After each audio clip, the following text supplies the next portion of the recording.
February 26, 2015, Commissioners Workshop Meeting for Cumberland County. We rise and join allegiance to the flag of the United States of America and to the republic for which it stands, one nation, under God, indivisible, with liberty and justice for all. I call this meeting to order. Open the floor to public comment.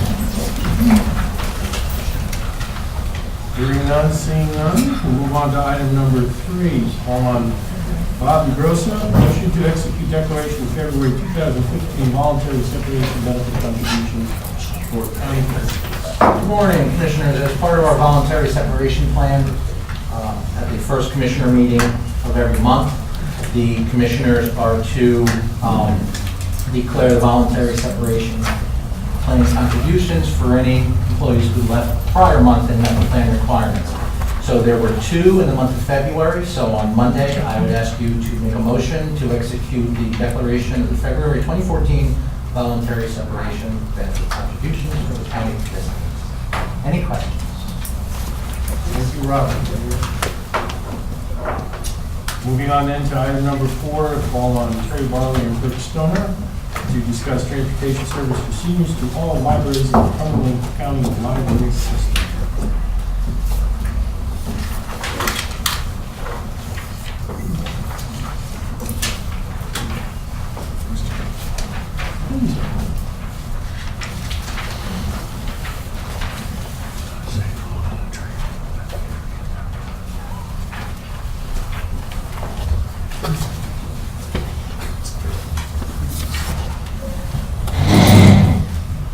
As you know, we're proposing to add one more type of trip that we pay for through the Office of Aging and Community Services, that being to county libraries.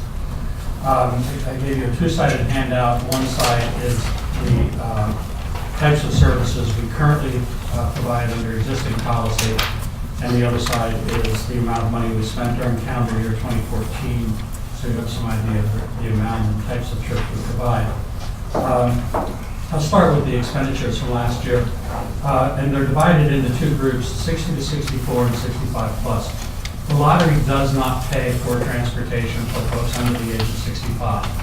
So most of our services do start at age 60, but when the lottery was developed, it started at 65 for transportation services. So we fully fund services for folks 60 to 64. We pay 100% of the cost of approved trips for those folks.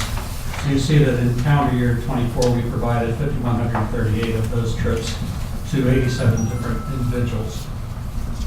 The average cost per trip was $14.66. That's a one-way trip.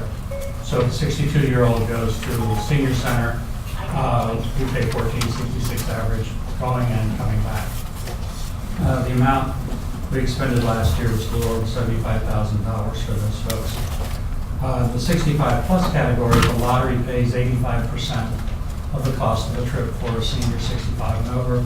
We pay the other 15% for approved trips, but we provided 39,000 of those trips last calendar year to 853 unduplicated individuals at an average cost of $3.70. And obviously the cost being very different because we're paying 15% of that trip as opposed to 100%. And we spent $145,000, almost $146,000 for those trips. So our expenditure during calendar year 2014 is $220,000 for transportation. The other side of the handout shows the types of trips that we currently provide: medical appointments, including dialysis, admission to or discharge from a hospital or a nursing facility, social services at senior centers, grocery shopping, banking, post office, pharmacy, laundromat, visits to immediate family members in the hospital or nursing facility, work and volunteer assignments, events that were provided by the senior centers such as expos, health fairs, and that sort of thing. We're proposing to add libraries to that list of trips. That would be basically, as a recommendation from our advisory board, a 1-year pilot. We have no idea what the cost will be. We don't expect it to be prohibitive. we would likely restrict those trips to the closest library to the individual's place of residence. And I think we heard last night, and I was surprised and almost asked for a little bit more on this. I think residents are within, what they say, 3 to 5 miles most of service areas of the library. So that's, you know, that's, I was surprised at that, but that's great. So I guess one of my questions would be, what about like the Y? What about a facility? I guess, do you treat your senior centers as sort of an exercise opportunity? The senior centers are treated as a socialization, nutrition, and recreation type of activities. So any exercise program would be handled under the senior center? Yes. As opposed to membership in the Y or a business in one of the fitness centers, I guess? Yeah, correct. So they would not be eligible? Well, that would be the next step down. If we offered transportation to the Y, then why not to Gold's Gym or Planet Fitness? Fitness services are being provided or similar to or like, except swimming, I guess. Right. Would not be available at the senior center. Correct. Okay. I just want to thank Terry for working with me on this. And as he mentioned on Friday, Friday, the Aging Advisory Board unanimously backed this proposal. And thinking about it, to me, it's kind of like makes all the sense in the world. Now, I know, we can extend it even further. Maybe at some point in time, we might want to consider that. But the Aging Advisory Board, recommended this again on a 1-year pilot. The intent is that this will be funded, from the dollars that we receive from the state lottery in the form of an aging block grant. And that, in fact, we've had to deal with a lot of fiscal constraints, in recent years. But one of the things that keeps on humming away is our state lottery. And I think we all need to remember and understand that in Pennsylvania, we remain the only lottery in the nation that is exclusively reserved to benefit senior citizens. So that funds this transit service, but also funds the other programs, our senior centers. Of course, it funds prescription drug assistance, so that we have one of the best prescription drug plans when combined with Medicare Part D, in the nation. It funds property tax and rent rebates. And in any event, this was designed a long time ago, Pennsylvania, state lottery. So that while other areas of the budget, are constrained, fortunately, we have this funding source that's made available. And when you look at our seniors and you think in terms of, especially the fact we heard last night that the fastest growing segment of our population is 85 and older. We heard this with respect to, some of the folks who took the panelists last night in our first library forum. A lot of these folks, they may no longer own a car, or maybe they no longer drive. So this allows them to get out and about, to remain active in the community, and to stay informed if they go to the library. So I'm hoping that we can approve this one edition and on a pilot basis, and we'll see in a year as to how this is worked out. Terry and Rose, let me ask you, when do you think, if we move forward and approve this, how soon do you think we might be in a position to actually put it into effect and implement? We can do it immediately. We provide the service now to the libraries. It would just be that we fund the aging as opposed to them paying 15%. Okay, well, I know some of the materials that we have relative to, We have to change the materials. so that's going to have to occur. So,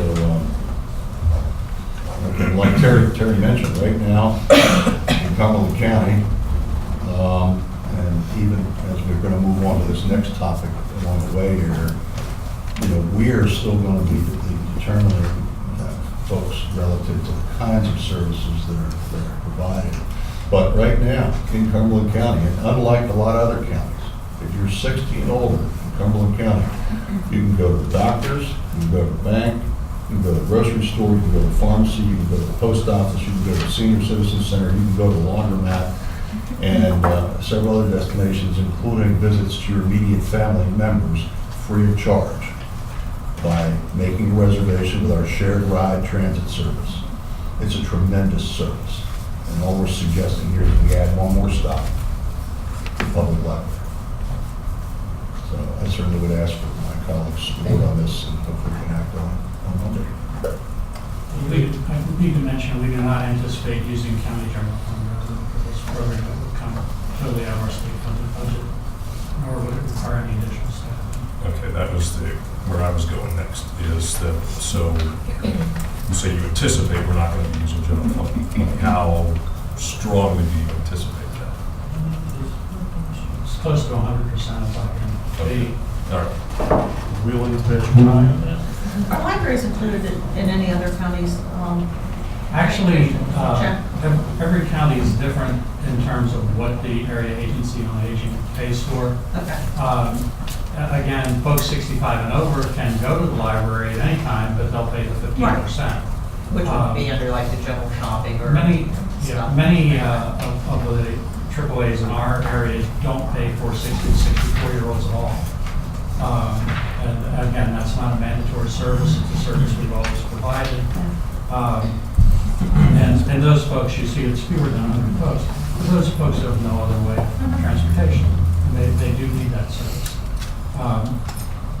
We also don't charge a copay, which again, many counties do charge a copay. And that can be very restrictive. You know, $1 or $1.25, which tends to be the average in this area, or a one-way trip is $2.50 a day. If you're going to a senior center 5 days a week, it's a significant amount of money you're spending out every week to go to the senior center. So we don't have that. Any other questions from Terry, Rose, and Kurt? Just one other comment, Larry. I think it also points to the need for our fixed route transit system to be in place and linking it to the right origins and destination, because seniors can use the fixed route transit system at no cost. And if they're able to use that, it provides them additional flexibility and travel opportunities that may not be afforded through the shared ride system. So again, we're working on two fronts here. Our shared ride system is working great. We also have to make sure that our fixed route is going to the right places so that seniors that can use it are using that. Well, that GIS opportunity to relay what we heard again last night with the locations in the library being within that 3 to 5 mile service area. So I'd like to kind of marry that up with the route against, just that map. The one thing, one of the other, details here too is, we did discuss it at the Aging Advisory Board meeting, and Terry mentioned it here today. We're not necessarily talking about someone who lives in Enola taking a trip to the library in Shippensburg, okay? So bottom line is that this would be and the library has its service areas. So, essentially, if you live in one of those service areas, you would be able to go to the library.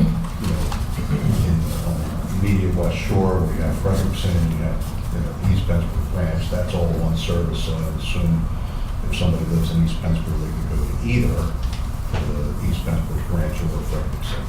I would suggest if it's in the same parameters of the zone, that we would have that opportunity to do that. I also wanted to add that the libraries also do many events, and they have the internet there that our seniors can use if they don't have access to the library, or to the internet or a computer. So when they provide many events that they do, and they have a calendar on their website, many things like that. I would say this is a really hard thing to argue against. I mean, it's a win-win for everybody. I just want one guarantee from you, and that is that this thing for 60 to 64-year-olds is not part of the plot by me to take my license. Hearing no other, let's move on. Wait a second. I do want to, so this is a one-year pilot? Yes. Okay. And so we have no estimates at this point of what potential No, rise it's is. because of the discrepancy between the two age groups and even the numbers of folks who would use it, we really don't know. I don't anticipate this being a big ticket item. $2,000 is most likely number. So the And my concern is not necessarily just with that, it's the question of what other expansions might, I think we need to ask that question up front. If we're going to start expanding, because within 30 seconds, we have the, well, why not this, why not that, why not this? And we have a lot of talk around here about sustainability of things. The time to ask questions about sustainability are at the beginning of the process, not once programs are finished. So- Yeah, and we had this conversation with the advisory board. The services that we currently provide are, for the most part, essential services. And while the visitation library has a number of benefits, and it can include socialization, obviously internet access to reading materials, those sorts of things, it's not what one would classify as an essential service. So it is, some people might look at this as the first step down, that slippery slope of how far you're going to go in terms of the types of trips that you would pay for. We think this is worthy enough and important enough that we should add it to the list of trips that we currently provide. Is there any marketing effort for that, or you just add it to the list of? Well, we will, if once approved, work with the communications team to get the information out. Just one thing is to make sure the word of the library on this as well. Right. Because I think it's a partnership, they're part of that partnership. They can promote the service within their own facility. Yeah, I think Janelle Dar, when I copied her on the idea, she wrote back, she thinks it's a fantastic idea. I don't want to put words in her mouth. But I think it is, I think it certainly will be supported of the lead by our libraries. If I can just say one thing too about the sustainability, to get our seniors out of there, people out of the house as opposed to setting those four walls, it may not show in aging or transportation, but it shows in other places. They don't end up in the nursing homes or hospitals or things like that. If they get out and get socialized and get their much needed services that they need. So I think there's other ways that it will come back, that it will stay, that will help in the long run. No one disputes there's a lot of benefits to it, so. Yes. I think the funding model is Thank you. Thank you very much. Let's move on to item number 5. I'm calling on resplendent in his Argyle sweater vest, Rich Farn, Rose Cook, and Kurt Stoner. Talk about the MOU between Cumberland County and York Adams Transportation Authority for appointment of shared ride paratransit services. I'll just give a quick intro. We've worked for several months on this project. We've met with the board.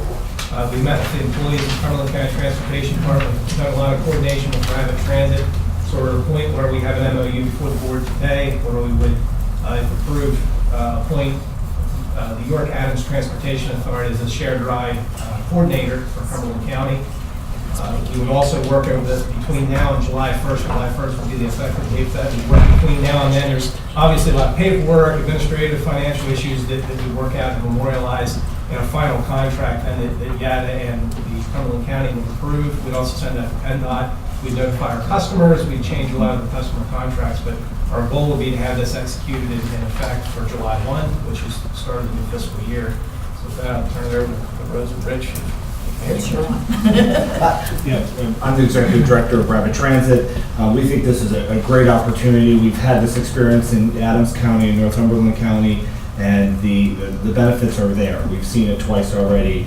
We know in York County and Adams County, the northern tier, they come to Cumberland County for their services. So being able to remove that county barrier and line for transportation moving forward, I think is going to be good for the region. And I think I know we're going to see economies of scale when it comes to cost savings as we move forward. I think it's a really smart decision. I would just say, and Kurt was right, it's not directly connected, but the previous was kind of like a segue into this. And what we're looking at, essentially we're trying to do what we can, save costs so that we can improve service for our residents. And, I think in the MOU it talks about that, and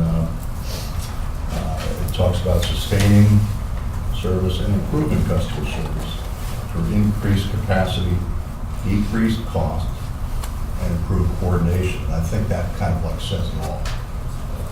Cumberland County today is one of the few counties in Pennsylvania that has its own independent transportation department, and just for a shared ride. not for fixed route transit. So, one of the concerns we have, is making sure that, bigger is going to be better in this case. I think one of the things that's really important to us is that the people who pick up the telephone in this new system understand and know Cumberland County.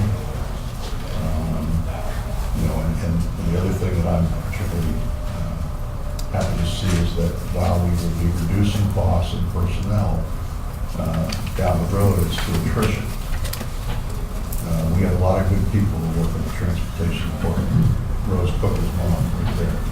But there's a lot of other folks that have done a really good job providing transit services, for the disabled, for senior citizens. And we want to see those services continue. We want to see those services improve. And we're looking at, if the projections are correct, saving about $250,000 down the road in administrative costs. Okay. So some of those savings, can be used to provide better services for the people we represent. And that's what it's all about, for me. Any questions or comments? I will say that when we got the press release about the library service, we gained that by Rich, and felt that there was no significant of that on what the plan was.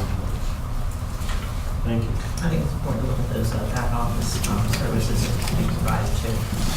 And the termination clause is for any reason up until 1 July on either part.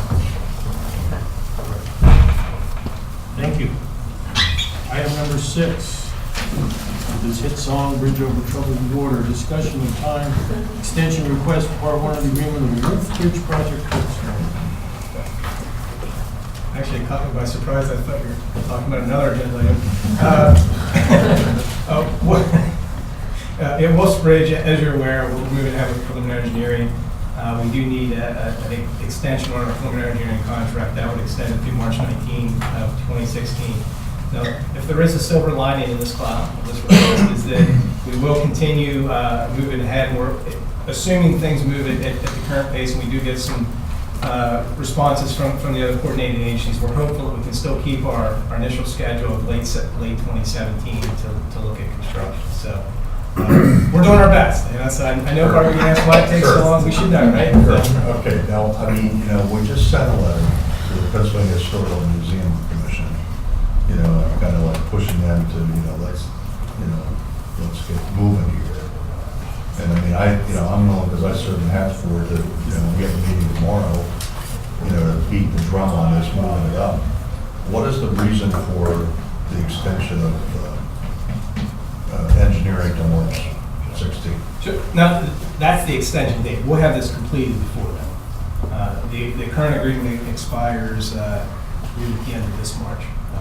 So we want to make sure we're proactive. But obviously, it's the time and effort involved in the feasibility study, looking at these other alternatives that we've discussed at length over the last couple of meetings.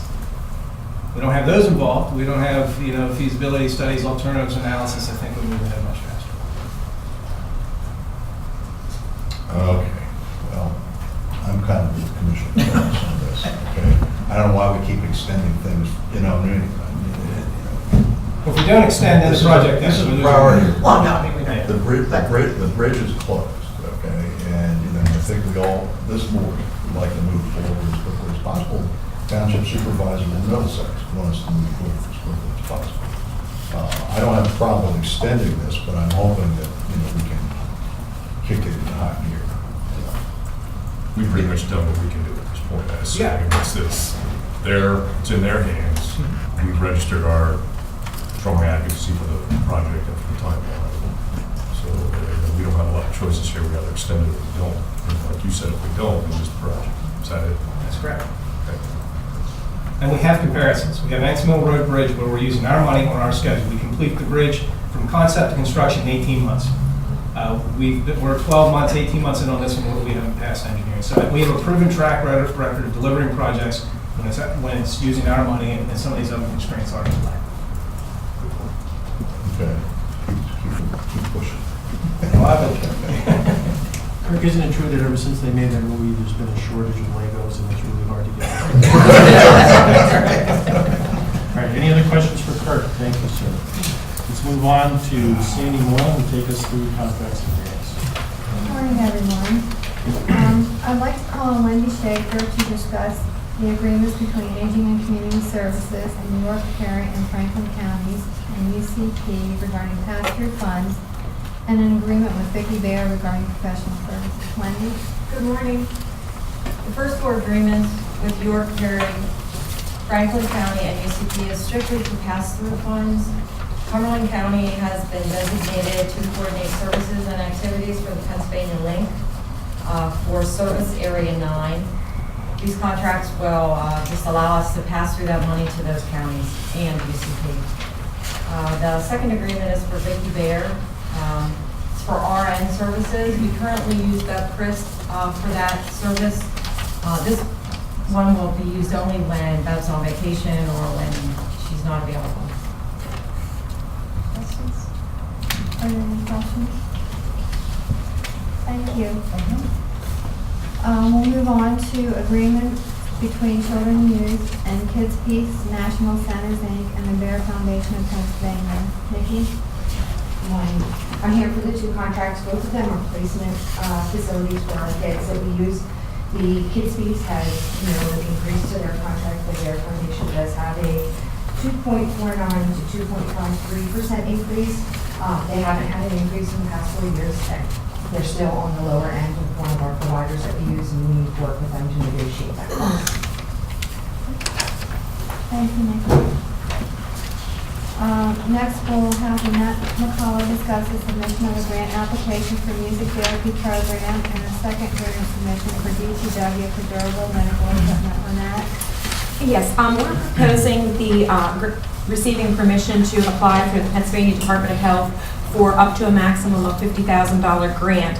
As we had talked about in the meeting last week, I think, or the week before, we're proposing a music therapy program that would be initially using a consultant to help us organize and plan out the activity, and then it would be ongoing, being performed by actual Claremont activity staff. The reason why we are continuing to request this, we have thought about a lot of different other options, and this class of people, this Heritage Harbor, are the residents that don't have the says in the resident councils, things like that. They do not have a spokesperson of themselves for themselves. So even though we have taken very much from the questions that were at the Claremont's meeting a couple weeks ago, we're still coming back to kind of say we still believe that this approach is a very good approach. The other part of it is the antipsychotic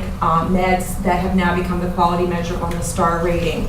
And with the music therapy, it has been proven that when there is more of a emphasis of that program, that the meds can come down somewhat, or at least be reduced. So under those two, addressing the residents that don't have their own voice and the hope of the quality measures, we are still recommending the approval to apply for a grant for music therapy. What's the date on the grant? March 31st is the original, I mean, there's two times. I think there's a November date, and I'm not positive what that date is, but there's the March 31st date, and that's where we would like to, if possible, apply for that one. If not, then we would be obviously able to fall back to the November. We heard last night from the representative from AARP that Music in Memory is a program that has been used in a variety of places around the country, in the library systems, taking devices, reprogramming them, and so on and so forth. I'm not sure if there's any opportunity to tie any of what we heard last night To either supplement. through what we have currently, not missing perhaps the deadline for the grant. We may not even receive the grant. Right, we don't know that. Anticipating we may, not sure. But if we could, through the chief clerk, take a look at what was presented as a program that's out there and not have a redundancy of what we might be creating, and could possibly satellite off of one or the other. Don't know. One of the, I'm- one of the odder, this program is great. One of the odder aspects, odder, O-D-D-E-R, not. the- Okay. Was that it would bring dementia patients into the library in some shape or form and perform this therapy. I think the nursing home is the obvious place to do this. Right. But we're learning all this new stuff all the time, so let's coordinate. That's fine. I mean, just some type of a collaborative effort there. Right, and if there is a program, and then obviously if we were to able to apply and to receive it, the $50,000 could supplement and even prolong. It's up to a 2-year, it doesn't have to be spent in the 1 year, and it can be on both material, way we were recommending, it would be materials as well as initial staff that would then be able to train our staff to be able to then be able to use this program, not just in Heritage Harbor, but possibly throughout the facility, but beginning in Heritage Harbor. Any other questions on the grant application?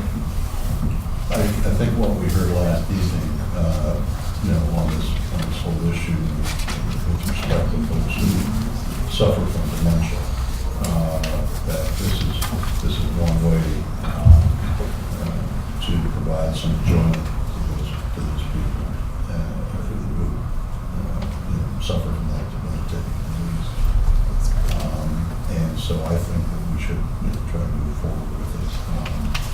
What we heard last evening from the gentleman from ARC was essentially if you have someone who suffers from this and then you put the earphones on with music from their time, it helps to, helps with their memory and again, enjoyment of music. So I think it's something we should definitely agree with Larry, coordinate. What they were talking about last night, I think, at the library forum was to use our libraries as a collection point for, used iPads or whatever. Yeah. Could then be utilized this way. But And the second item would be I'm sorry? So I'm taking it that you don't want my contribution to social distortion and Rolling Stones and not appropriate? Not appropriate. Okay. I offer. The second grant application is the Department of Human Services. It is for a DME piece of equipment. It is a DME grant, durable medical equipment. It is a MA medical assistance grant to cover a specific resident's wheelchair. It would be for $5,479.74. It is a medically necessary wheelchair. Claremont would have to purchase that wheelchair, whether we accept the grant on behalf of Claremont or if we do not go through with this grant application. Any questions? Thank you, Annette. Moving on to item D, I'd like to call on Eric to discuss the agreement between the district attorney's office and data workers. Eric. Good morning, Commissioners. The contract is for $95,420. It is a contract for a digital crime scene software package that is being purchased out of an existing $250,000 no-match grant.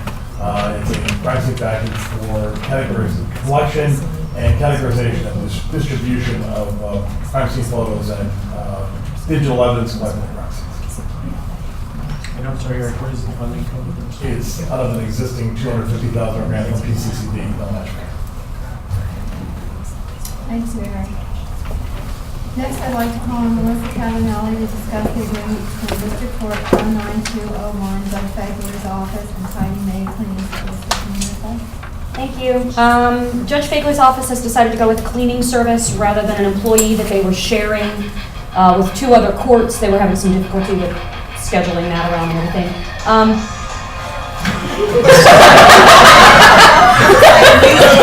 Ring of fire! Was my speech that bad?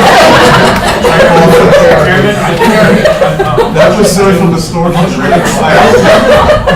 expelled for disruptive behavior. I apologize. Ringtones are a great view.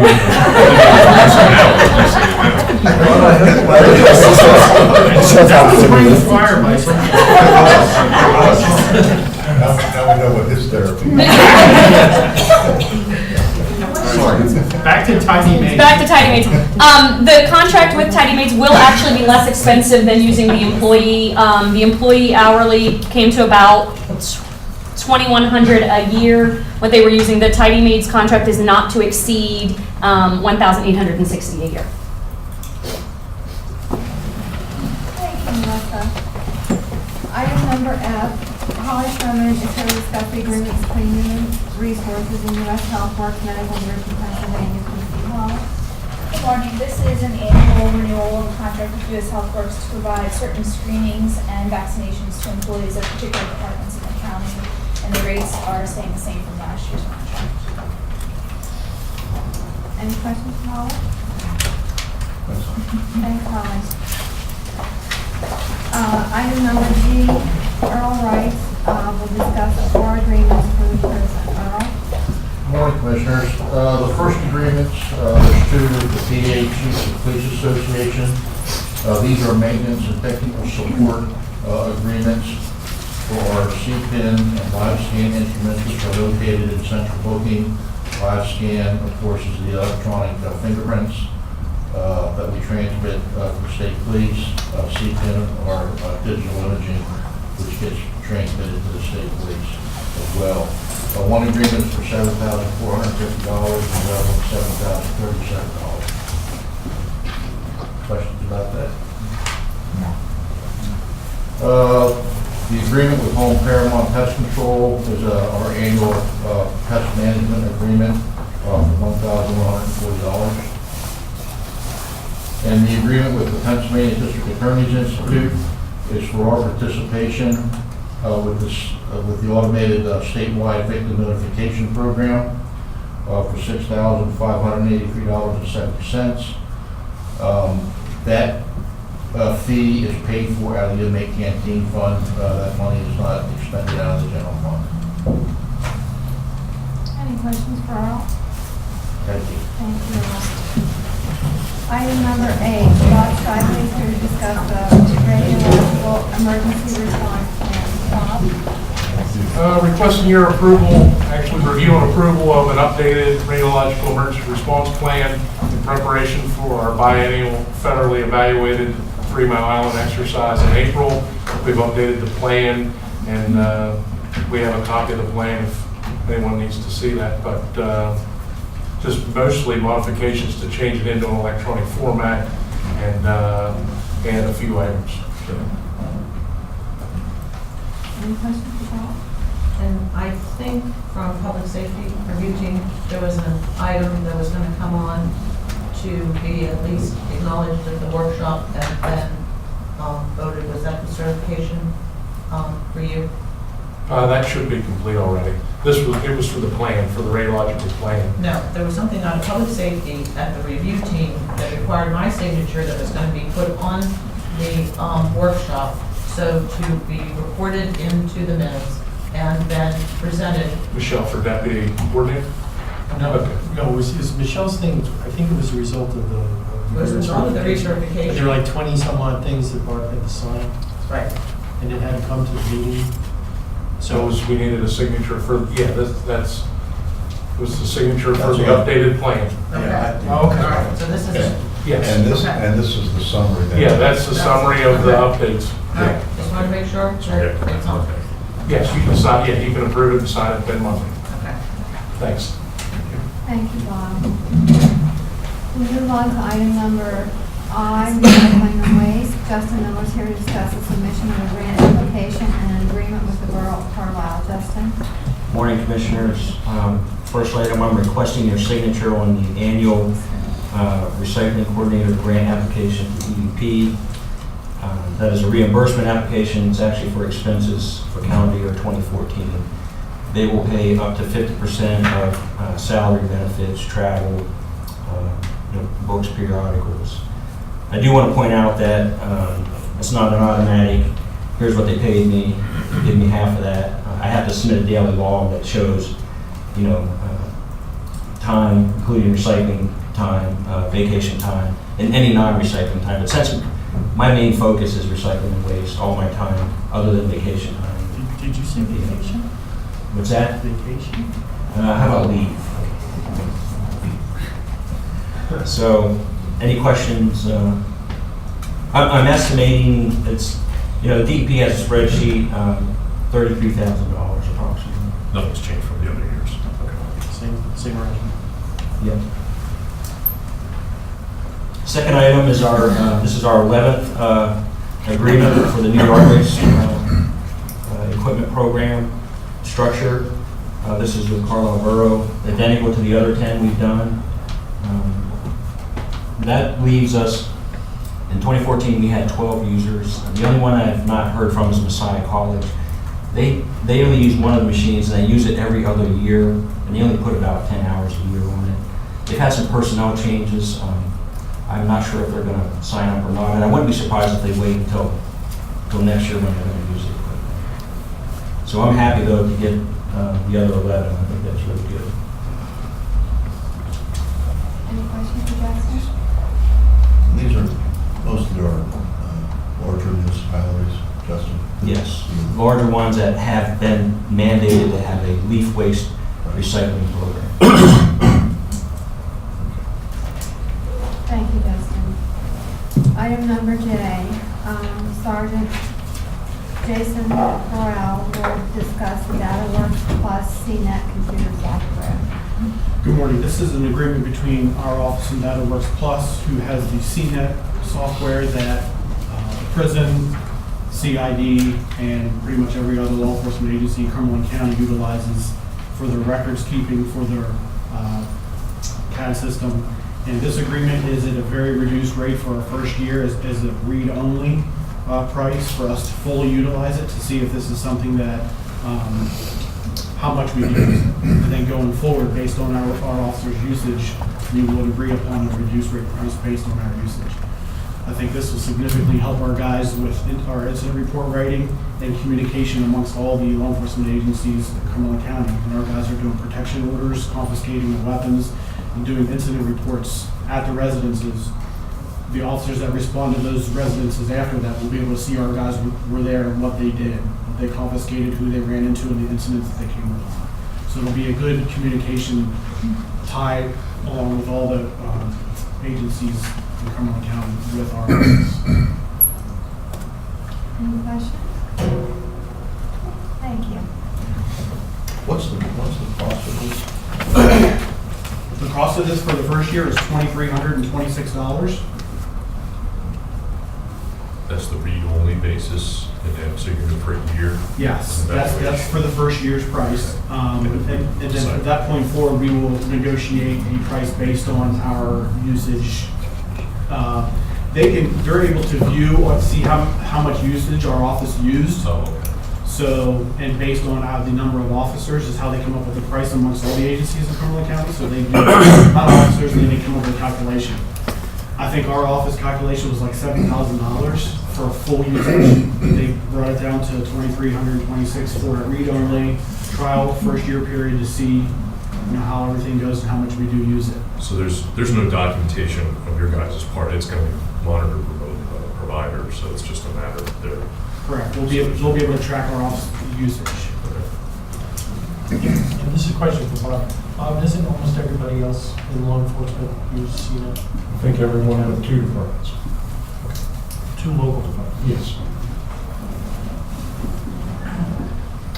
Thank you.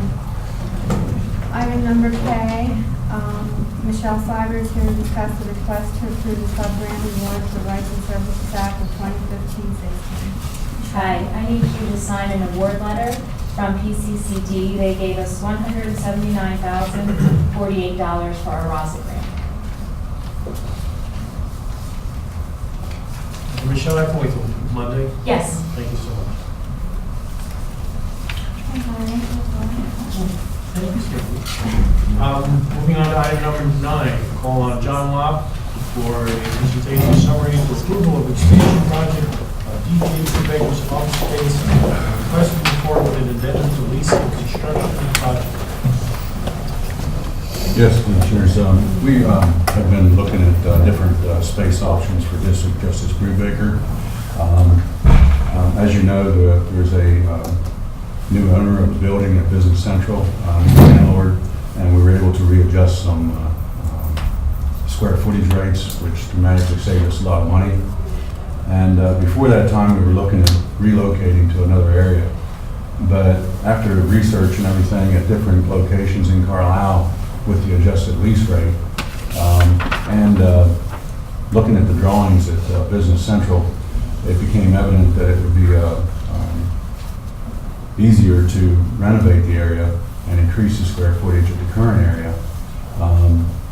And what we come up with, I'd already talked to the courts department, the district justice, and the landlord, and have a drawing of the current space and how it would change, and it would add an additional 609 square feet to the existing location.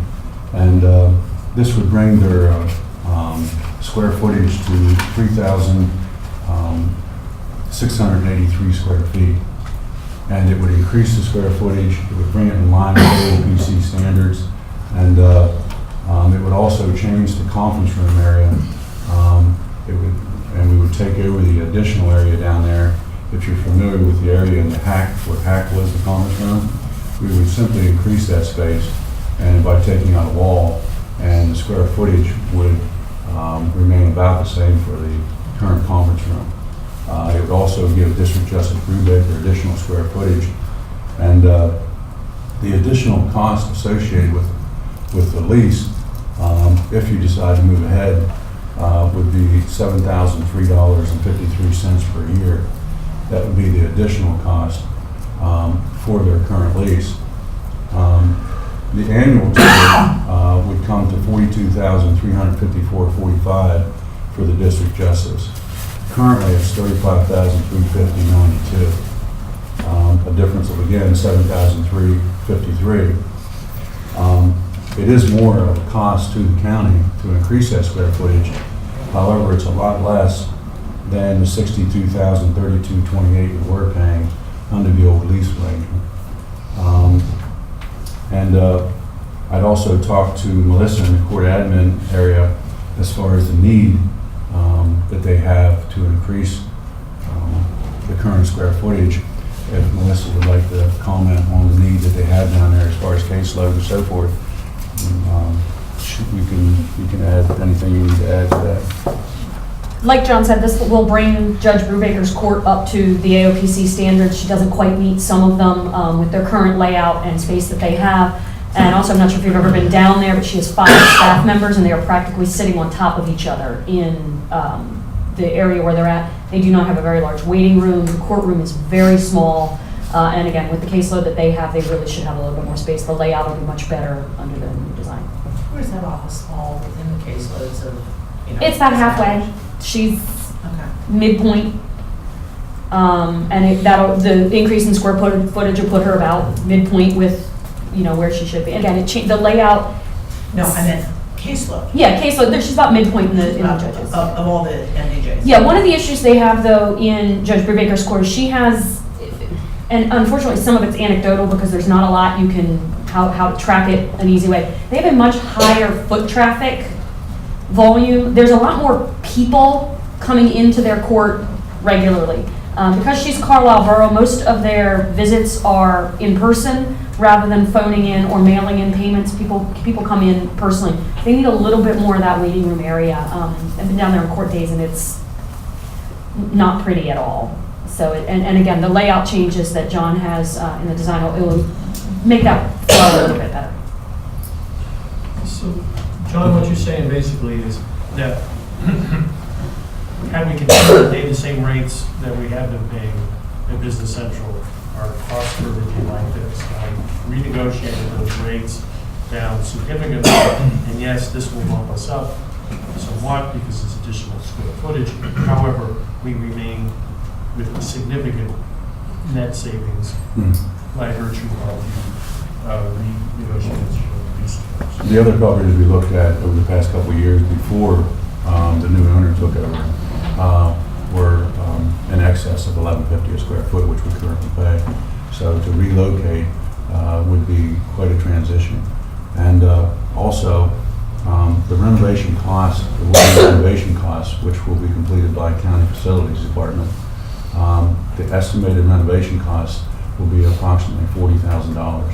That includes all drywall, studding, carpeting, ceiling tiles, and it also includes the engineer drawings and permit fees and so forth. So there will be an added cost for that too. And the request is, we're requesting that you authorize approval for us to move forward with drafting an addendum to the current lease agreement, which will include the extra 609 square feet, and also to pursue permit and the permit to complete the work and the construction process. How long do you see this taking? Sort of from start to, when do you see it? I'd say about 6 months. That's including the permit process, which usually takes a couple months. If you're asking me how much it's going to take from today, I would say by the end of the year. Because we have to go through the lease addendum, that has to be brought before you and so forth going forward. So the internal process, paperwork process and everything does take some time. And then the construction process, I see taking about 4 to 6 months.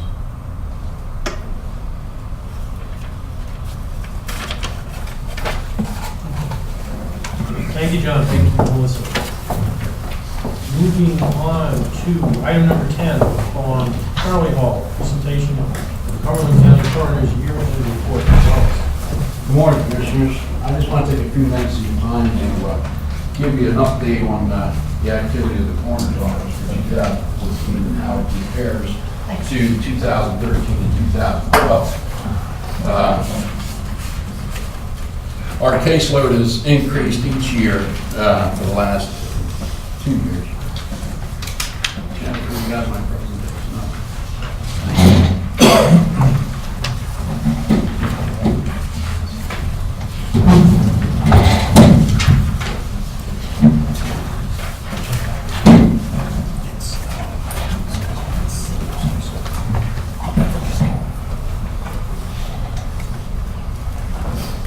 You got it.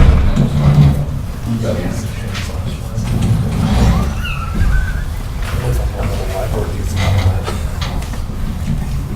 Okay, this first chart breaks down the jurisdictional, non-jurisdictional, and cremation cases.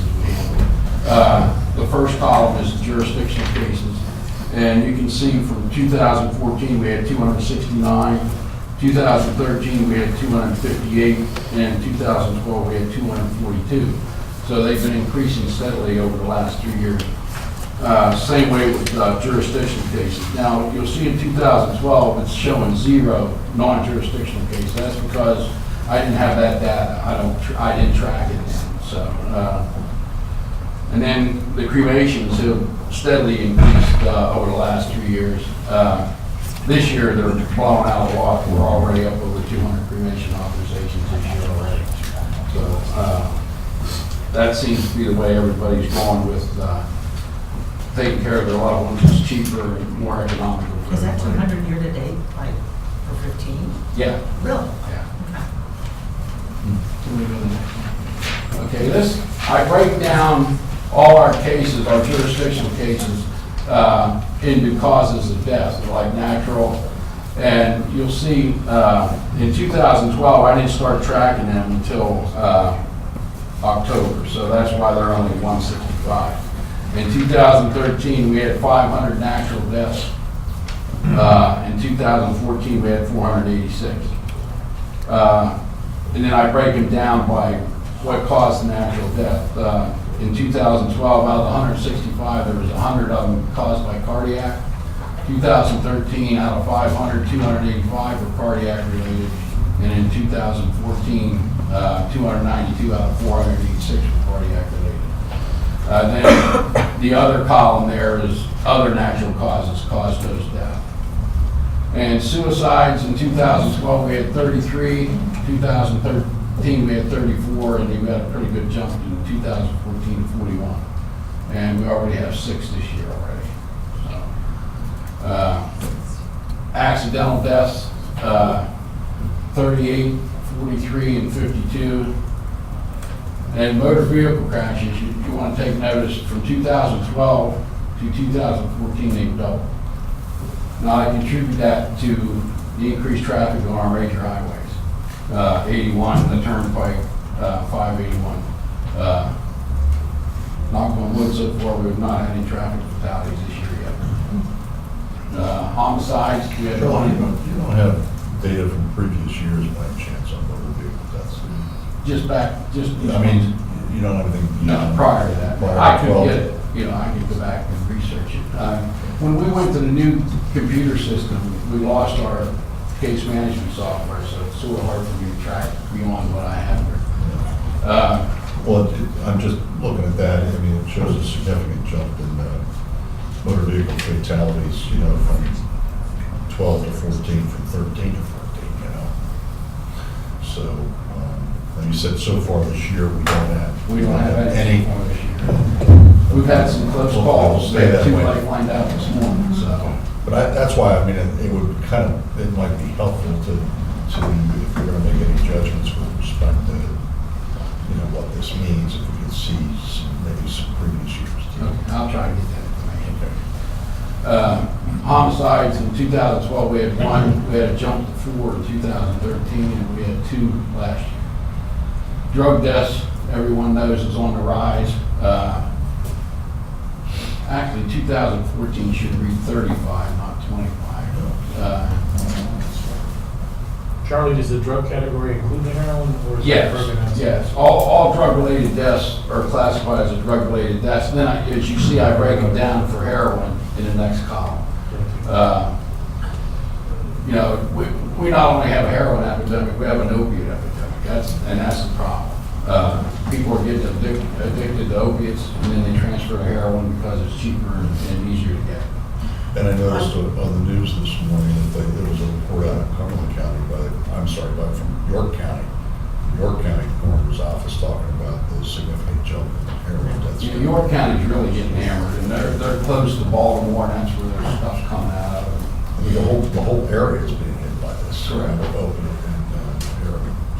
On the motor vehicles, are they, I think we get the accident, but are they tied back at all to drunk driving or driving under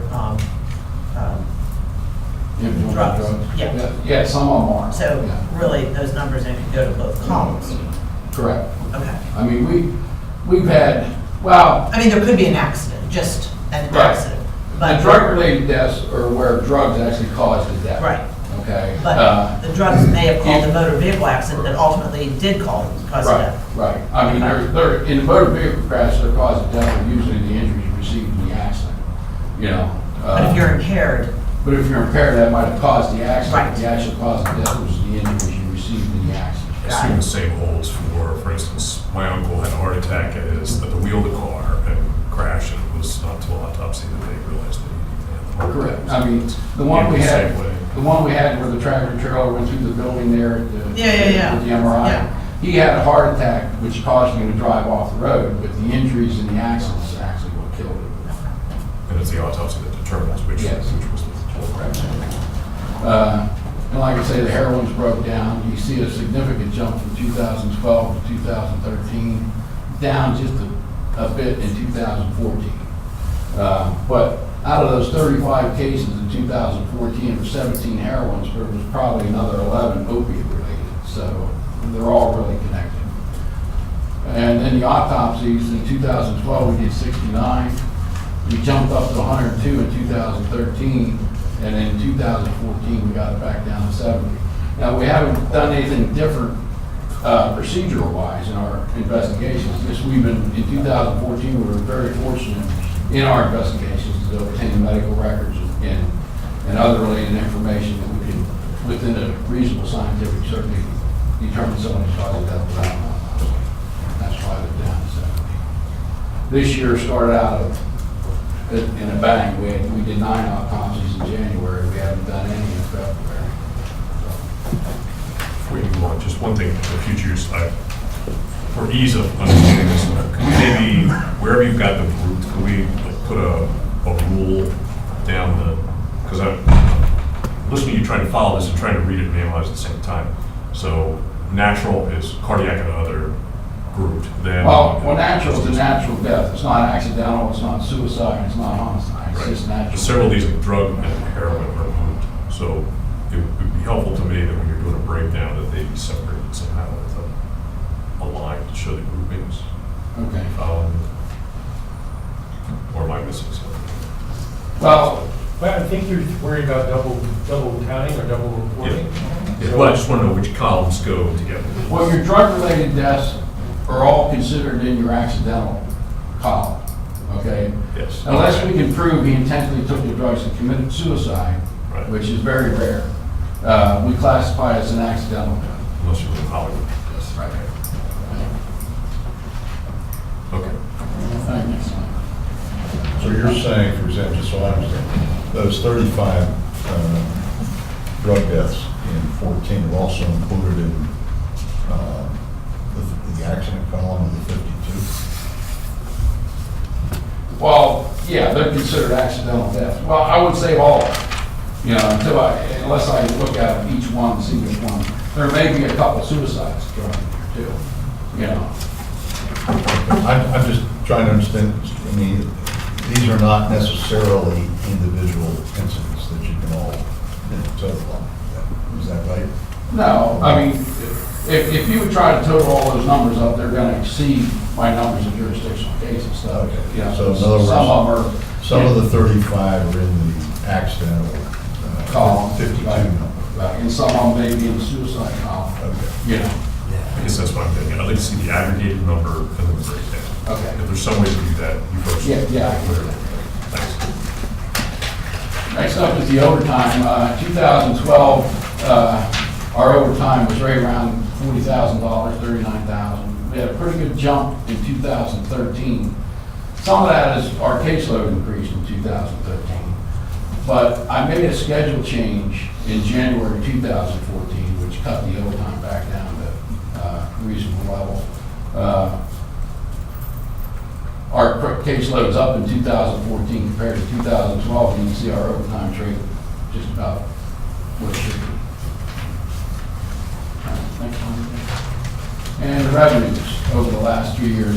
These are revenues. The only way I have to generate revenue for the county is the autopsy reports I sell, coroner's reports, photographs, toxicology reports. So these are the revenues that are brought in from that. In 2012, our revenues were $27,000. When I initially took office in 2012, October, I immediately compared our fees to surrounding counties to see where we were as far as what we were charging for those things. We were low. So I came to the commissioners and you approved increasing our fees. So that's what made some of that, going up. 2013, they're up to 35,000, and 2014 had a big jump. So they've almost doubled from 2012 to 2014. And a lot of that is we've had a lot of high-profile motor vehicle crashes, particularly on 81, with the truck driving through the building, so forth. Attorneys come out of the woodwork, and everybody wants copies of the autopsy reports, photographs. And the photographs, the way I do it, they're $20 each, and you must buy them all. And we, one fatal, a double fatal, we had on 81, we took 500 some photographs. Now I don't make them pay $10,000 for 500 some photographs. I cap it at $3,000, but they pay $20 a piece, and they gotta buy them all. So I don't want them coming in and hand picking which ones they want. If you want them, you're gonna buy them all. And most of the attorneys and insurance companies don't have a problem with that. They know it's gonna be a multi-million-dollar lawsuit, and they don't care if we spend a couple thousand for it. Does anybody have any questions? Three things I'd like to commend the coroner's office for. Number one, they've been an invaluable support, particularly with data for our local, the Cumberland County heroin overdose group. So we want to thank you for that.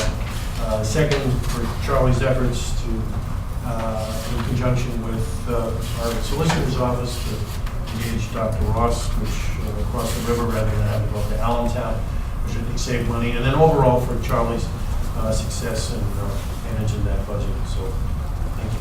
Thank you. Any questions for Charlie? And let's move on. Again, John Locke, report on bid openings for 3 items. Yes, Commissioner, we had a bid opening last Thursday on 219, and the first one was the county refuse removal bids. We had 3 bids. These were bid on 2-year totals, and the high bid was $147,700, and the low bid came in at $118,464 for 2 years, and that was by PA Progressive Waste Solutions. And I have been in conversation with Patrick Tumulty, who is the account executive for Progressive, and he has answered all of our questions concerning invoicing, pickups, and times, and so forth, and scheduling. And I would also like to recommend that the bid award go to Progressive Waste Solutions as the low responsible bidder.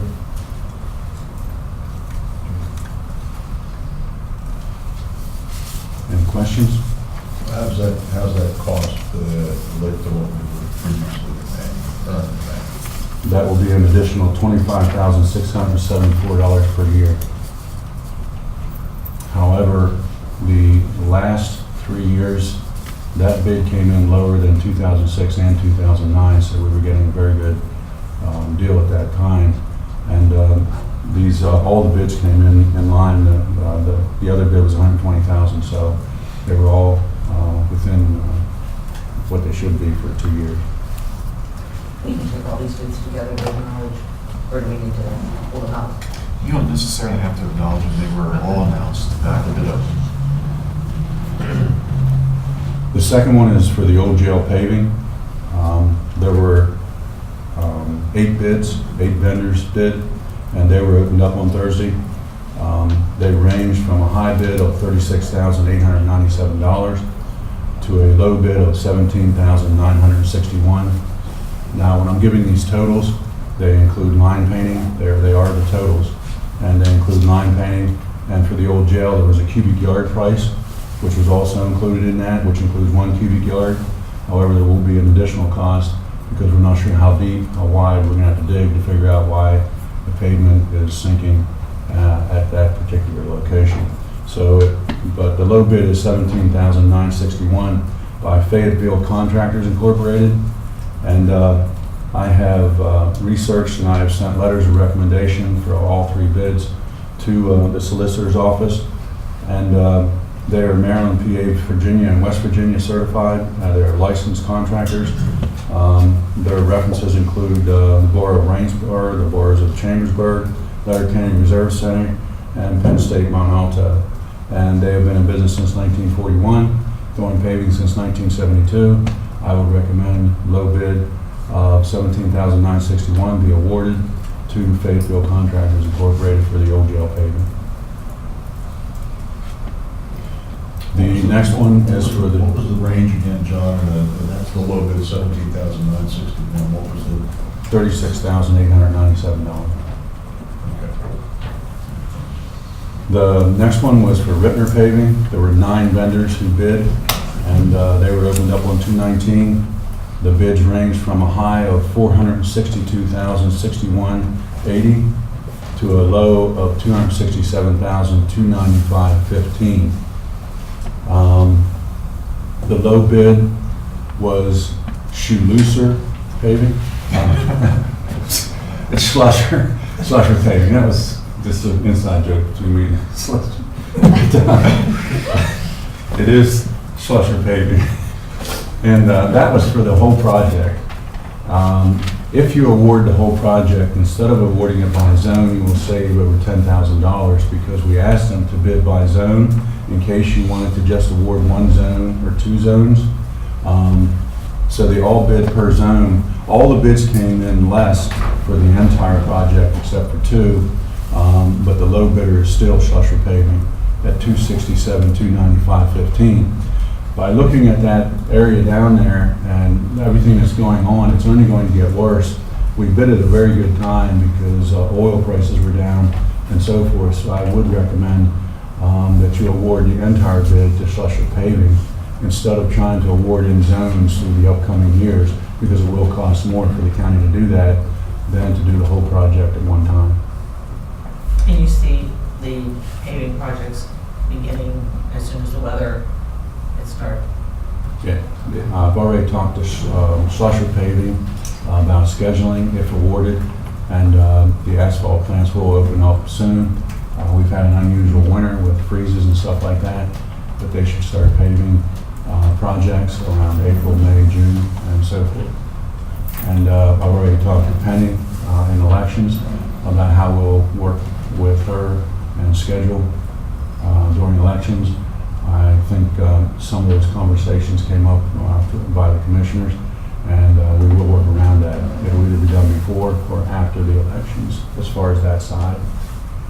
And the other side would be buses. The other side, yeah, well, we got the front, we got the back, we got the sides. All the pavement, when we purchased the facility, is just deteriorated and it was cracked, and it has to be all taken up and resurfaced. And I increased the thickness of the binder coat and the finish coat because of the bus traffic and because of the heavier vehicle traffic in that area, so it would last a lot longer. So that's the bid, and I would recommend award go to Schlusser Paving. John, the materials, materially, no pun intended, materially different, or was there a reason not to combine both projects into a single paving contract, combined paving contract? The reason why we bid it separately, if you combine that into one project with one vendor, it would be more expensive to do that because the low bidder was Fayetteville for Old Jail, and low bidder was Schlusser for Rittner. Schlusser did bid on the Old Jail. That was my next but it question. came So they in did lower. bid, Yes. some of them did bid on both. Yeah.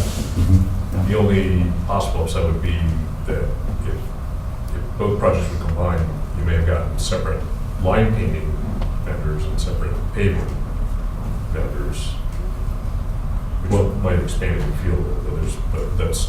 Well, we had 13 people show up at the pre-bid meeting, and we had 9 people bid on the Rittner paving, and we had 8 bid on Old Jail. There was one who elected not to bid on the Old Jail.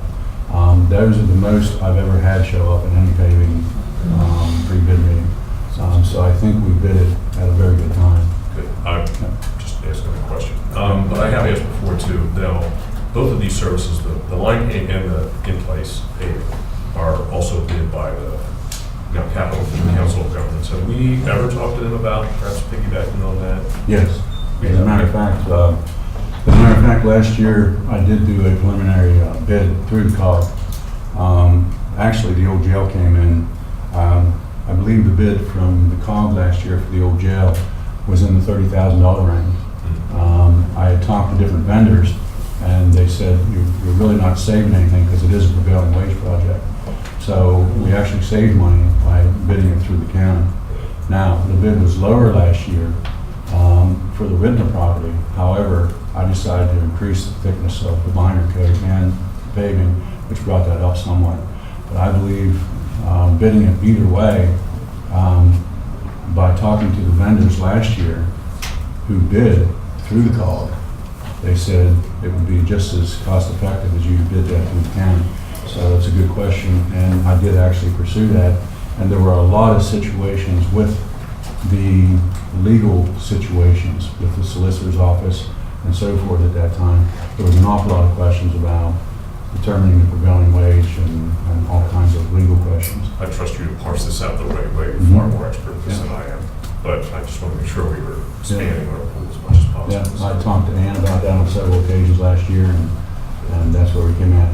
Now, I decided to put that off until this year because we poured concrete through the facilities department for the dumpsters, which won't hold up, Cadam won't hold up.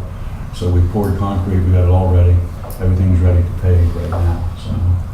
Is there going to be a distinctive traffic pattern sort of down there as opposed to, coming in off of whatever that side road is that John feeds into, or coming off of 11?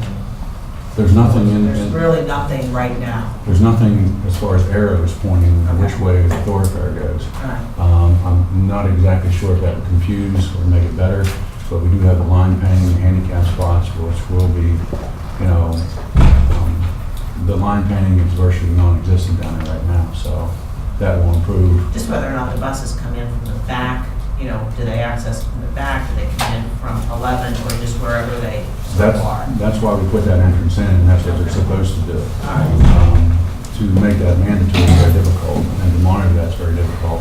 But that's the traffic pattern. They should come in the back entrance and access the garage from that entrance, the back parking lot, and then go out the other way.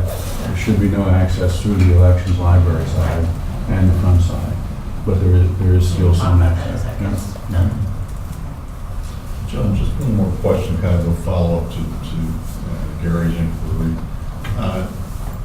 In this area, Carlisle Borough and our local municipalities, how many of those municipalities have their own paving equipment and/or paving crews? I do not know how many municipalities do have their own paving equipment. I do know that Carlisle Borough does. And I contacted several municipalities, including East Pennsboro, including Carlisle. And Carlisle was going to help us out with the use of their equipment. However, they declined to do so because they did not want to compete with local contractors in the area. And they told me that they do not do that anymore. They helped out in the past with the school district and so forth, nonprofits, but they don't do that anymore. And East Pennsboro, they do not get back to me. So as far as using their equipment and so forth. So we decided to go out for bid on it. I know we, in East Pennsboro, saved our taxpayers tens of thousands of dollars by doing some paving projects for like the school district. So that's what I was interested in. But I don't want to hold this up. And one of the downfalls. I don't want to hold this up because this needs to get done, but I just think it's something that we might want to explore in the future relative to what the borough told you. You know, we really are all in this together if we can save each other, you know, Well, actually, dollars on occasion. And I'm not suggesting that, you know, they wouldn't be compensated, the borough of Carlisle. But if they're free, they have the equipment, and we can But save. they won't, Carlisle Borough won't do that anymore because they don't want to compete with local contractors. Up until 2 years ago, they were going to do that for us and help us out, but they were backlogged, and they don't do that anymore. East Pennsboro, there's a travel distance involved there with the equipment and stuff like that. And so I also checked with PennDOT. I checked with everyone that you could possibly think of as far as municipalities and townships who would try and help us out, but I really didn't see anything cost advantageous to doing that. And there was a lot of difficulty in trying to coordinate that. So John, you did an exhaustive survey, and this is the best way to go. Yep. All right, John, one last question for you. Any chance to get the ghost people back now that we've got the history of the shrinking and the parking lot at the old prison? We could go that route. Thank you so much. Yep. Item number 12, Kirk Stoner, uncharacteristically not on the water with discussion of the renewal of the Stoner farmland lease agreement. Sure, Commissioners, as you're aware, the county owns 85 acres along the Army Heritage Drive corridor that we leased in the past to the Stover family. Their lease terminates here at the end of the month. Drafted a new lease agreement, had Carl from the Conservation District do some research on current market rates for leases. Suggested a lease rate of $125 an acre. Carl, one of the staff, and actually did a farm visit on the Stover family, and so some of that services they provide through the Conservation District. Met with them on that, shared the lease with them. The Stover family was amenable to the lease, signed the lease, and it's for your review now. What's the current rate on it? Current rate was $75 an acre. New lease rate would be $125 an acre. And that's more in line with market. That's correct. It's a 5-year term. Part of that track is what was identified as potentially the seller, right? Is that That's correct? correct. Okay. How does this impact the potential divestiture of that property? Yeah, there's a termination clause in here, Gary, that we have the right to terminate the lease with a 90-day written notice. So as we continue to look at that property, if something were to come up, there's opportunities for us to get out. Is 90-day a practical time frame, given that that land's going to be under cultivation? Yeah, there's other language in here, if they do have crops in the ground by December 31st, we can terminate on July 1st. So it's, thank you. Unless it's broccoli and broccoli. Thank you, Kirk. Any other comments? Hearing none, let's move on to item 13. Eric Radovich, speaking of the old prison, discussion of the capital project request. New insurance fraud vehicle. You don't look like Eric. Derek Dream. Good morning. Jamie Keating. And I realize I don't have my glasses on too. Actually, this is a replacement of the insurance fraud vehicle to be paid for completely under the insurance fraud grant itself. I believe the total amount is $34,752, and so we're asking that we're able to expend that capital request from the insurance fraud grant. Questions for Jamie? Thank you, sir. Thank you. Thank you, Eric. Moving on then to Commissioner Liaison. I only have a couple things. Children and Youth, the nominating committee has a recommendation for an appointment. You have that individual's name and bio in front of you. I will continue to mention this as these numbers continue to go up. The number of referrals is up about 24%, and the delays are continuing to be experienced by Childline. Drug and Alcohol is going to meet next Thursday, and kind of an off cycle for other liaisons that I have. Thank you. Any questions from Commissioner Cross? Commissioner Herzler. Okay, the local emergency planning committee met Thursday evening, February 12th, and heard a presentation from the safety manager and operations supervisor of the XL Mondelez, formerly Nabisco distribution facility in South Middleton Township. They gave an overview of safety procedures and training requirements for their warehouse workers and their warehouse operation. And I learned that $1.5 billion worth of product, crackers, Oreos, almost cough drops, are shipped annually up and down the eastern United States from the Carlisle location, and that's a lot of crackers. The Housing and Redevelopment Authority met on Friday, February 13th. There was a discussion of approval of the new agreement between the Redevelopment Authority and the county and the administration of the county's Affordable Housing Trust Fund. It was reported at a meeting that the State Office of Budget has approved through July 2015 a third extension on the state grant that's been awarded to Shippensburg Library. The Capital Region Council of Governments met Monday night, February 16th. The COG is moving forward with consideration of a proposal submitted by Pannoni Associates to provide services to interested municipalities on a collaborative basis to deal with the pending MS4 stormwater runoff requirement, whatever they are, from DEP and EPA.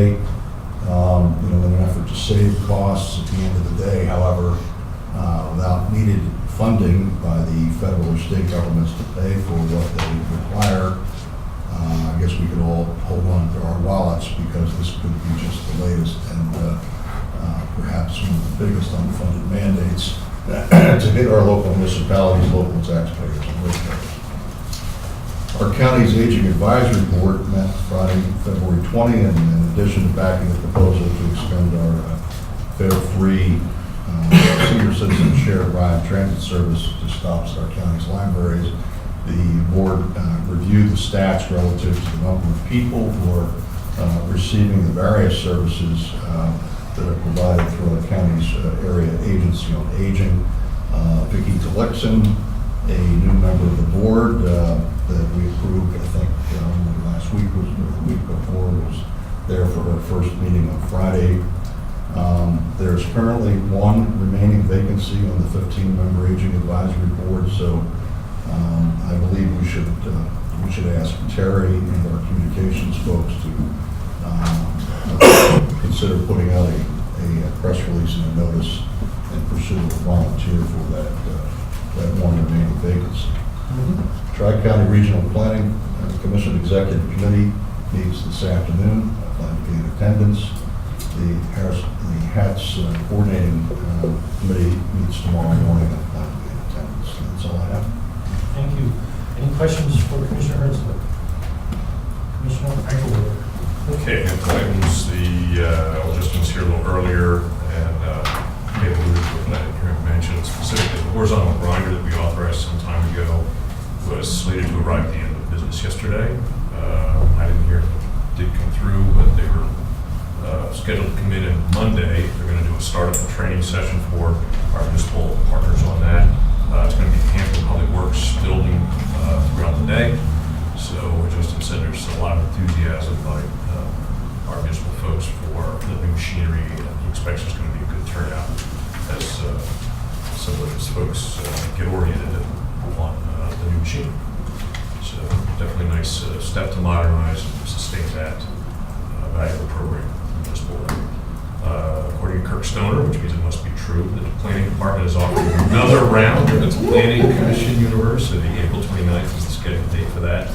And he writes, this award-winning course, nice little sales plug in there. So, the purpose is to familiarize our municipal planning commission members with the duties and responsibilities that come with that role, and it also obviously provides a foundation for the county to engage with those municipal partners on an ongoing basis, which is one of the important things that we all do, and that Kirk spearheads, and that helps us continue to have a role at the municipal level, which of course the decisions rest with the municipalities, but provide technical assistance. So this is a nice inlet to make that happen. We also have, let's see, I just want to issue a reminder about the upcoming library public input sessions. As was alluded to earlier, we did have the first session of 3. It was last night at Carlisle High School. We had an expert panel in to discuss possible services and the role in the community of libraries. And just so that everybody's clear, that was not meant as a standalone session. The fact that there wasn't any clear plan coming out of that session was not unexpected. That is part of a sequence of sections. And the second session, just a reminder, and we've already publicized some of this, Wednesday, March 25th, 7 to 9, that'll be held at the Conference Center at Chicago University. For those members of the media or anyone else who wants to be there, remember the Conference Center is not on the campus. It's a little further up the road, up the Newburgh Road. So you may have to look for it a little. Some of us had to look for the meeting last night a little bit. Quite a number of us actually. So we need to make sure folks can get there and not miss any of the presentation, because it's pretty important. The presentation that we have next time is Libraries in the Future. That's going to be the panel discussion. So in terms of planning for the future and what we want our libraries to do, this should be a very important session. Of course, that will be followed then with the all-important question of how does it get paid for. That will be the third session, April 30th at Side College. And we have expert panels, different expert panels for each one of these sessions. We had a very impressive group last night that provided a lot of information on the benefits of libraries, some of which we've heard before, but it was a good exchange of ideas, a good opportunity for friends of the media to publicize this important undertaking to our citizenry, which the Sentinel did very nicely, I see in today's edition, so we thank you for that. Public education, an important part of making good decisions in terms of the libraries. We had significant discussion today on making library access available to seniors. We also need to make sure that we have these issues addressed as the library faces its financial challenges and directional challenges, so that we actually have some place to drop these folks off, that we don't have to modify our plans because buildings are closed 2 days a week, or they've had to revert back to the old practice of daytime only or evening only. So future of how viable our libraries will be is going to rest with a lot of decisions emerging from this process. I cannot overstate the importance that this process could play as the commissioners tries to essentially prepare our libraries for the future.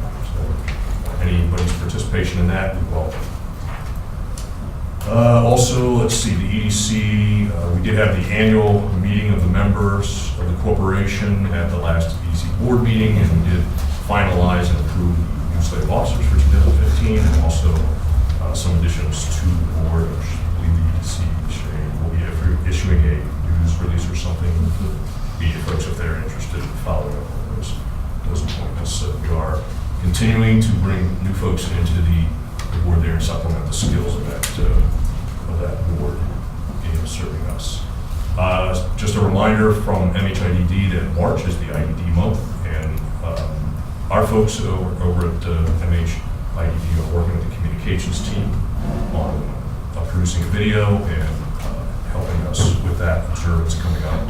That, of course, is a prime opportunity to do public outreach to the community and help build understanding of the challenges that we face in mental health and developmental disabilities area in this county. May is Mental Health Awareness Month, which is a continuation of that. And we have the MH Walk set for May 1st. So more on that to come. That'll be a heavily publicized event, again, a public education opportunity around this. So I have a slightly more detailed written report that came from the meeting. I'm happy to circulate that. Last item I have is attended a very interesting meeting last week with the local elected officials arm of the Workforce Investment Board, and we have a new director there, as I had reported out before, Kevin Perkey. He was a real addition to us, very positive. We had a PowerPoint presentation I'll make copies of and distribute that points to some potential new directions for the organization that I think are very promising. These are made in light of the renewal of the Workforce Investment Act.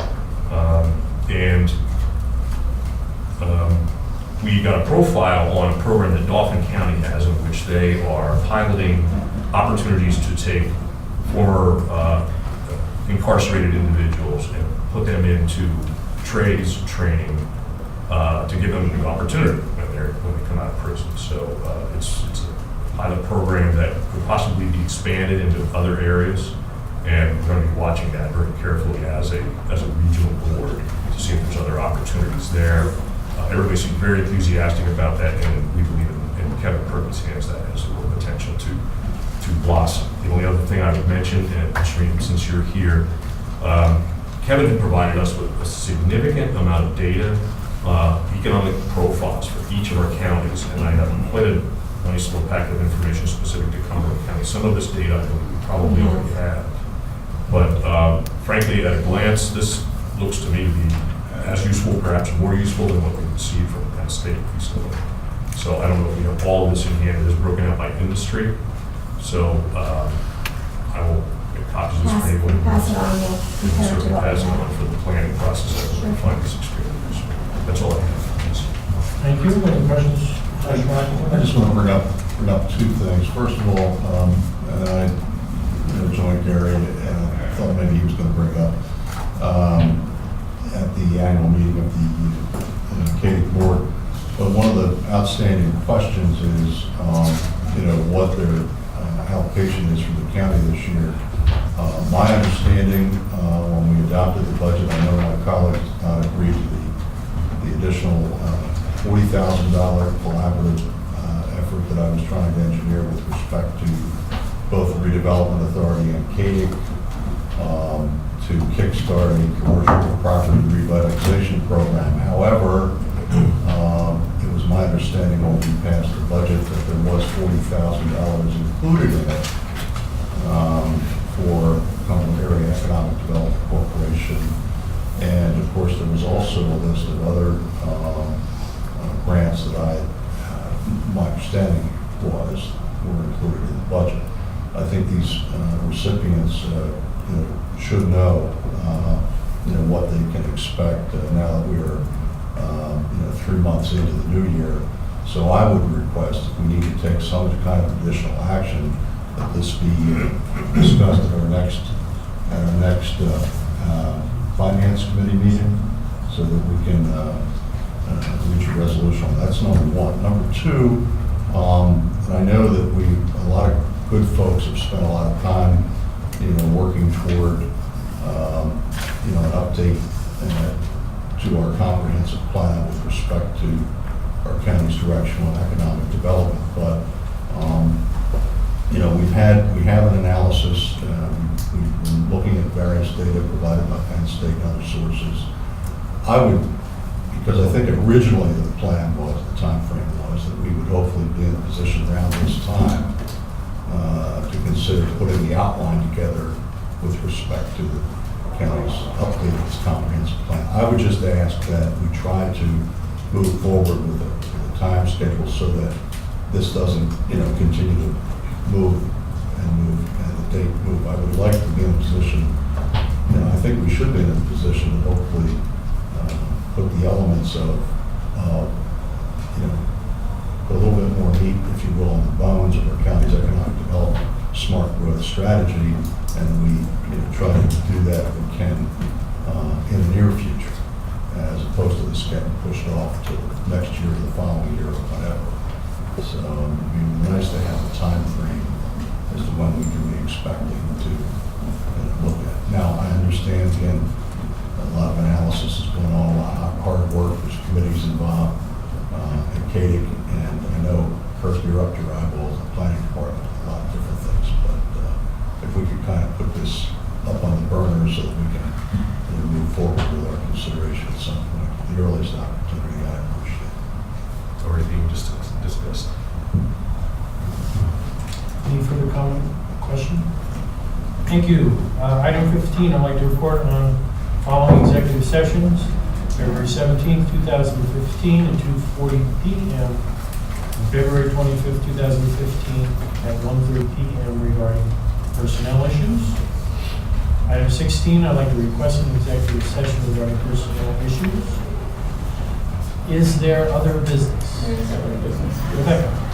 Good morning. We have some good news from PCCD regarding the county IP grant.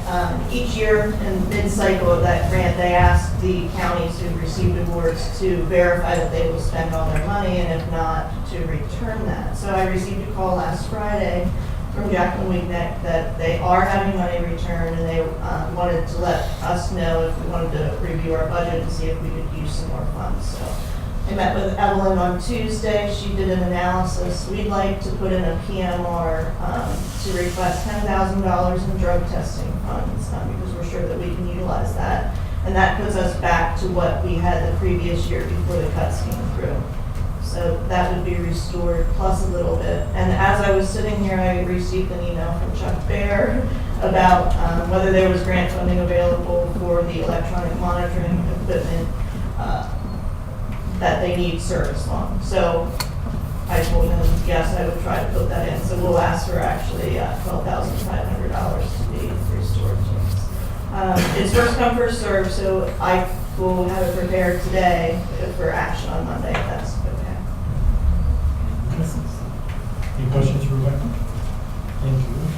Any other business? One general announcement, we got word Carlisle Barracks is doing maintenance on their PA public address system. So they will be doing a test alert at 11 o'clock, both with their alert tones and then public address announcements. So if you're in the area of the Carlisle Army War College, you may hear that testing. Thank you. All right, if there's no other business, I'll ask Keith to pull up one of his tunes so we can adjourn this. Thank you, everybody.